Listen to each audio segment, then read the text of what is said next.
Okay guys, this is Sabrine. I'm in my garden.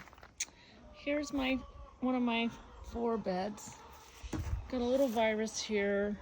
I do a lot of heirlooms, so we're gonna see some virus. And then I also had an issue this year where there was a bunch of weeks in the middle of when the plants were really growing, where I had to put everything on timers. And these first two beds got probably more water. So they're kind of over-virused and kind of crapping out. See, this guy's really virused.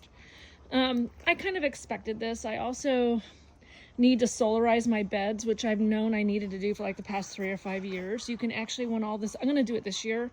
When all this is pulled out, I'm gonna put plastic over the bed here, and I'll probably throw a thermometer in there, and you're gonna superheat your beds just so you can get some of this virus out. But I just wanted to show you a few of these plants. They're kind of, most of them, the first 2 beds aren't looking so great. But I still have a lot of fruit because the plants grew up, had fruit, and then sort of started crashing. This is Ananas Noir, so it's supposed to be this sort of black banana color. The plants kind of, see, when I see this tip shrivel, I think that's overwatering. And I think that's what's happened because I had these 3 beds, 1, 2, 3 on the same drip line. And because I knew it was going to be hot while we were gone, I did it for extra long. And so and I knew I also get line loss. Normally I run them all individually, and I was worried about line loss because I have them all on timers. And so these first 2 beds got more water than the last bed did, and the last bed is more shaded as well, so it just looks better. This guy's probably got a little bit too much water too.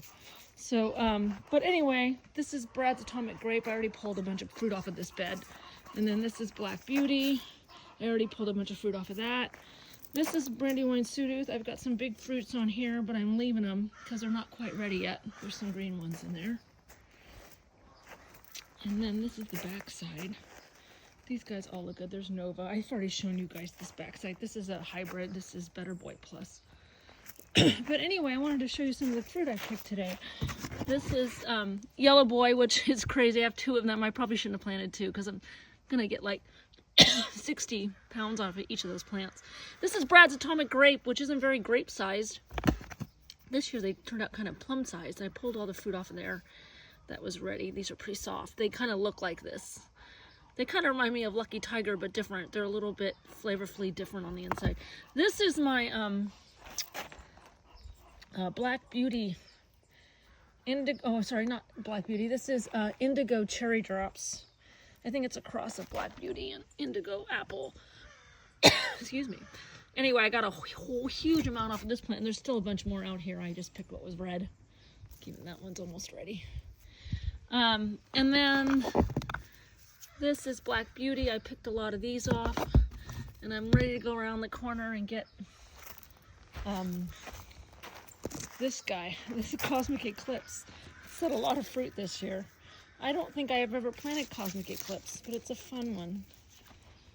Anyway, this is kind of the crapping out bed, but I still have a lot of fruit that's healthy that I'll pick before the plant craps out. I'll probably come in and prune some of the dead stuff off and see if I can get something going on the bottom. But you can see this has a virus. And a lot of these are, the ones that are healthy in here are the hybrids, and the ones that aren't are the heirlooms. And, you know, that's the risk you take when you plant heirlooms. And like I said, this year, hopefully I'll get my butt in gear and I'll solarize all these beds. I'm not ready to change soil yet because I'm too lazy to change the soil. I think I can just heat treat it, hopefully. And then again, this is Beauty Latrine, guys. She's had a lot of fruit this year. I just wish this tomato actually tasted like something. It's very structured. It has a lot of fiber material in it, but it's super pretty when you cut it. But anyway, that's sort of a quick tour. It's kind of crapping out too, but it was one of the front beds. So I had these 3 beds tied together. This is peppers, and that was cucumber. And I was worried because the 3rd bed, which is where I'm going to see the most line loss, is the one bed that needs the most water because it has cucumber and melons in it. So that was my dilemma this year, was everything was on timers and for almost a month in the middle of summer. And so the first couple beds got a little overwatered. But my herbs are doing good. I just do scatter seed in here. I got lots of basil. These two beds, the herbs and the peas were, since when I left, when we were on vacation, I had seeds out here. So they were on their own drip line with their own timer. But I got lots of green beans still. I gotta come out and pick green beans. And parsnips and radish.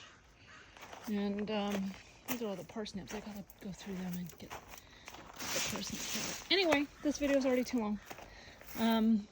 Maybe I'll do a slice up later and you can see some of the tomatoes that I've picked and what they look like, and I can describe a little bit what they taste like. That's that crazy Tombokino squash. I only have one. I think there's some flowers up here. I'm trying to get another one going. They're kind of fun. Anyway, it's huge. Apparently the whole thing's edible. And then I've got a couple of having some vermin issues. The rats are chewing on stuff. I live in the woods, so to be careful with the rats. Everybody tries to romanticize it, but they're probably rats. Anyway, that's it for now. Cheerio.